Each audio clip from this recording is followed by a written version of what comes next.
बोलता है कि तू उसके साथ भग जा, ये लोगों ने सही में बात नहीं कही। अब जो मेरी जिंदगी में आया भैया मेरा वही पति है ना, क्या है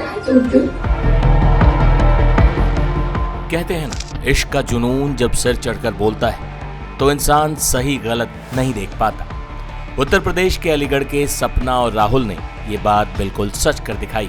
उन्होंने दुनिया को बताया कि प्यार में उम्र की कोई सीमा नहीं होती, लेकिन इस उदाहरण से रिश्तों की मर्यादा जरूर तार तार हो गई। सपना और राहुल वही सास और दामाद हैं जो घर से भाग गए थे। बेटी की शादी जिस लड़के से होनी थी, वही लड़का उस बेटी की मां सपना की दिल की धड़कन बन चुका था। सपना और राहुल जब साथ भाग गए तो ये मामला पूरे देश में सुर्खियां बटोरता रहा। सपना के बच्चे रोते रहे, गिड़गिड़ाते रहे, मां से घर लौटने की गुहार लगाते रहे। आखिरकार दामाद और सास वापस इगलास थाने अलीगढ़ पहुंचे, समर्पण किया। इसके बाद सपना को मनाने का सिलसिला शुरू हुआ। सपना का पति उसे अपनाने को तैयार था, परिवार भी रजामंद था कि हम उसकी गलती को भूलकर उसे अपना लेंगे। लेकिन दामाद के इश्क में सास इस कदर डूब चुकी थी कि उसके सर पर इन बातों से जू तक नहीं रहेगी। उसने एक ही झटके में बच्चों से, परिवार से, पति से सारे रिश्ते नाते तोड़ दिए और साफ कह दिया कि अब वो राहुल के साथ ही रहेगी। तीनों बच्चों से उसका कोई लेना देना नहीं। सुनिए लौट कर आई भागी हुई सास ने क्या कहा। कहाँ गई थी आप? और परिवार वाले आएंगे, दोनों तरफ की आ जाएंगे जब बात होगी। नहीं तो आप क्या कहना चाहेंगी अब? क्या कहना, साथ में रहेंगे और क्या कहना चाहेंगे। बस पूरे परिवार वाले आ जाएंगे जब बात होगी। किसके साथ में रहेंगी? हाँ? किसके साथ में? उसके साथ रहेंगे, उसके साथ। और पति जो तो रहेगा अपने बच्चे के साथ। नहीं तो आप जाने का कारण क्या रहा? ऐसे ही चले गए। और शादी थी आपकी बेटी की तो आज? चलो कोई बात नहीं है, चले गए तो चले गए बस। नहीं तो बेटी की शादी थी ना, क्यों? आज आपकी बेटी की शादी कोई वजह ऐसे ही चले गए थे। टेंशन कहाँ से कहाँ गए थे आप जाना ये तो बताइए, कहाँ से कहाँ होते हुए तब यहाँ अलीगढ़ आए? पहले कहाँ गए थे, जैसे यहाँ से गांव से? हम हाँ। ऐसे ही कौन सा शहर है मुझे याद नहीं है। वहाँ शहर में गए थे, हाँ फिर वहाँ से आ गए। जब पता लगा कि अलीगढ़ की पुलिस पीछा कर रही है तो बच के जाएंगे कहाँ, इसीलिए फिर आ गए। अच्छा, जो जैसा कि कहना है कि आपके पति जो है वो तो शराब पी करके मारते पीटते थे, तो इससे परेशान होकर के आप गई? यही कारण है? हाँ यही कारण है। अच्छा, जो उन्होंने दूसरा आरोप लगाया है कि पैसे लेकर के और जो ऐसा थे वो लेकर, ऐसा कुछ नहीं। तुम्हारे लेकिन बच्चे आप- केंद्र कह रहे हैं कि तुमको 3.5 लाख रुपए जेवर तमाम चीज जो लड़की की शादी में लगाई थी। खाली मोबाइल और 200 रुपए, इसके अलावा कुछ नहीं लेके तो गई। यानी कि ये आरोप गलत है? हाँ, 1 रुपया नहीं लेके गई मैं घर से, कुछ भी नहीं। तो पति के साथ रहेंगी या इनके साथ रहेंगी? इनके साथ रहूंगी, जिनके साथ रहेंगी उनके साथ नहीं तो एक चीज बताओ, जब तक तुम्हारा तलाक नहीं हुआ तब तक आप कैसे रह लोगी? ऐसे ही रहना है। नहीं फिर तो बिना इलीगल शादी कहलाएगी ना। हाँ, बिना शादी के रह लोगी? शादी करेंगे, शादी नहीं तो वो करेंगे। शादी तो इलीगल कहलाएगी। वो शादी जब तक आपका वो नहीं हुआ, तलाक नहीं हुआ, तब तक कैसे होगी? बस उनके साथ रहेंगे, जिनके साथ रहेंगे उसी के साथ। वही अपनी सास को लेकर फरार होने वाले राहुल के बारे में भी कई खुलासे हो रहे हैं। राहुल पहले भी एक लड़की के साथ भाग चुका था। जब मीडिया ने राहुल से सास के साथ फरार होने के बारे में सवाल पूछे तो अपनी सफाई में राहुल ने क्या कहा, सुनी। शादी तो शिवानी के साथ तय हुई थी, जी, फिर आप सासू माँ को कैसे ले गए? ऐसा ये मैटर था। बाकी ये मरने को मतलब मरने के लिए मतलब जा निकल गई थी, मरने के लिए मतलब निकल रही थी कि आप नहीं आओगे तो मैं मर जाऊंगी। आपका प्रेम प्रकरण चालू कैसे हुआ? आपकी कहाँ से आपकी प्रेम कहानी शुरू हुई? आप तो बेटी के लिए शादी जी, होने वाली थी। प्रेम ऐसा मतलब ये मरने के लिए मतलब मोहताज हो रही थी, तो क्यों? ये मतलब घर वाले मतलब टॉर्चर कर रहे थे कि मुझे टॉर्चर कर रहे हैं तो इसलिए ना मैं मर रही हूँ, मुझे लेके जाओ। तो बस स्टैंड अलीगढ़ से मुझे इसने बुलाया, मैं लेके गया। नहीं तो एक चीज बताइए, जी, तुम कहाँ घूमे हो पुलिस जिला में?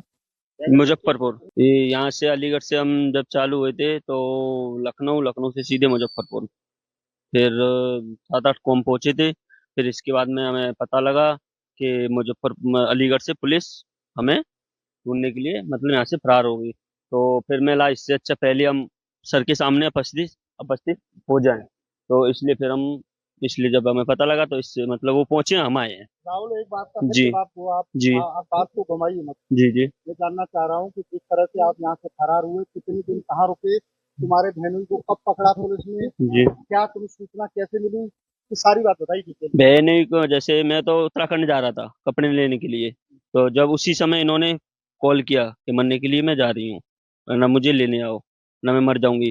फिर उसी समय मैं लेके गया रात को 8-9 आप इसे क्यों बुलाए इन्होंने तो मरने के लिए आप लेके जाए, आपके दामाद थे इनके? हाँ तो मतलब इनका कोई सपोर्ट में नहीं था, अच्छा, कोई घर वाला कोई भी कोई सपोर्ट में नहीं था इनका, इसलिए सब ये प्रोसेस है कि जा रहा था, इनकी इन तरीके इन्हें इनके पति बाकी इनके जो घर वाले जो भी थे ना, उन्होंने वही टॉर्चर कर रहे थे बार बार। से तो शादी से पहले जी, ही करते होंगे। शादी से पहले भी कर रहे थे, इनका कोई सपोर्ट में नहीं था। नहीं, ये जी जी जी आपको भाई पेंटिंग जो है जिस तरह डिटेल में जो है जी आपसे रिश्ता तय किया जी लड़की का, जी।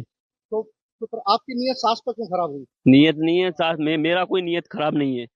नियत बात ये है कि जब वो मार तोड़ कर रहा था ना, पी के मतलब गाली गलौज जी, मतलब ऐसे ऐसे गाली गलौज देता था करता था, तो उससे नहीं हुआ, इसलिए मोहताज हो रही थी ये। तो वो आपसे शादी कर रही हैं? कौन? हाँ, इससे पहले तुम थाना क्षेत्र में जी मैंने यहाँ बताया था जी कि तुम 2 महिला लेके आए थे, 2 नहीं बार मामला नेता पंचायत में। नहीं, वो मतलब वो वहाँ एक महिला के साथ में हुआ था, बाकी वो कौन महिला थी, नाम बताओ पूरा उसका। वो होशियारी नाम थी उसकी, यारी कहाँ की थी? हरदोई अच्छा, कितने दिन रही तुम्हारे साथ? रही, एक भी दिन नहीं। फिर? बाकी मैटर वहीं पंचायत द्वारा खत्म हो गया था। पंचायत द्वारा। जी। और दूसरी महिला कौन थी? दूसरी हाँ, दूसरी कोई सी महिला नहीं, बताइए। नहीं नहीं, एक ही थी वही। अब आप शादी करेंगे इनसे? आप जी। इनसे शादी बाकी करेंगे? इनसे अपेक्ष होगा, इनसे शादी करेंगे? रुको एक मिनट, इनसे अपेक्ष होगा, बाकी जैसे भी शादी होगा। करेंगे आप? अभी ऐसा ऐसा कुछ भी नहीं, बाकी अब उनकी इच्छा है तो कर लेंगे, करना चाहूंगा कर लूंगा। वही इस मामले पर अलीगढ़ पुलिस ने क्या कहा है ये भी सुन लीजिए। थाना मड्राक क्षेत्र से एक सूचना हमें कुछ दिनों पूर्व मिली थी, जिसमें कि शादी से कुछ ही समय पहले एक सास अपने दामाद के साथ स्वेच्छा से दोनों वहां से फरार हो गए थे। तो इस सूचना के आधार पर स्थानीय पुलिस ने तुरंत ही संज्ञान लेते हुए गुमशुदगी दर्ज की थी, और गुमशुदगी दर्ज करने के बाद, जैसा कि मैंने पहले भी बताया था, कि 3 टीमों का हमने गठन कर दिया था, और ये सभी टीमें टेक्निकल और ह्यूमन इंटेलिजेंस के माध्यम से इन्हें संभालने में लग गई थी। इसके बाद हमें ये सूचना मिलती है कि ये नेपाल बॉर्डर के आसपास बिहार में एक जनपद है सीतामढ़ी, वहां पहुंच गए हैं, और हो सकता है कि शायद नेपाल क्रॉस करने की तैयारी में, बॉर्डर क्रॉस करने की फिराक में।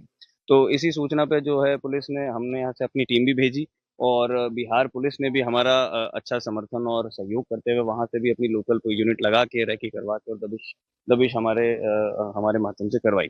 और इसके बाद एक कुछ सामाजिक जो हमारे सहयोगी लोग थे, इन्हीं के परिवार वाले, इन्हीं के जो परिवारजन थे, उनके सहयोग से भी कुछ इसमें दबाव बनाया गया, और इन्हें बुलाया गया, क्योंकि एक कुछ कंफ्यूजन की स्थिति सभी को बनी हुई थी। तो इसी सभी के परिणाम के बाद आज ये पुनः अलीगढ़ दोनों अपनी स्वेच्छा से बढ़ते दबाव और चारों तरफ की इस तरह घेराबंदी हुई, उसके चलते इनको कहीं न कहीं जो है यहाँ आना पड़ा। जी, जो जैसा मैंने बताया कि चारों ओर से कार्रवाई हो रखी थी, सामाजिक टीम पे दबाव भी था, और एक मीडिया से भी आप लोगों ने काफी अच्छी कवरेज की थी, और पुलिस की भी, और बिहार पुलिस की भी काफी अच्छी इसमें कार्रवाई हुई। तो इसमें जैसा मैंने बताया कि ये लोग अब अलीगढ़ आ गए हैं, और पुलिस ने दोनों का बयान, अब अपना बयान अब पुलिस के पास भी दर्ज करवाएंगे, गुमशुदगी दर्ज है। तो अब महिला का बयान मजिस्ट्रेट के सामने, एग्जीक्यूटिव मजिस्ट्रेट के सामने भी करवाया जाएगा। उस बयान के अवलोकन के आधार पे ये पता किया जाएगा कि किसी तरह का अपराध इसमें हुआ है या नहीं हुआ है। अगर अपराध होता है तो उस हिसाब से अग्रिम विधिक कार्रवाई इसमें अमल में लाई जाएगी। आप समर्पण किया था इन लोगों ने? जैसा मैंने अभी पहले बताया कि इसमें चारों ओर से कार्रवाई हो रही थी, इसमें मीडिया ने भी बड़ा अपना एक योगदान, महत्वपूर्ण योगदान दिया। अलीगढ़ के सास दामाद फरारी कांड ने पूरे देश में सुर्खियां तो बटोरी, लेकिन इसने सास दामाद के पवित्र रिश्ते पर भी सवालिया निशान लगाए। सास सपना देवी अब अपने दामाद के घर रवाना हो चुकी। अपना परिवार, अपने बच्चों को छोड़कर पुलिस और समाज ने मनाने की तमाम कोशिशें की, लेकिन सास सपना देवी अपने दामाद के घर आखिरकार चली गई, और इस तरह से ये अजीबो गरीब प्रेम कहानी अपने मुकाम तक पहुंची।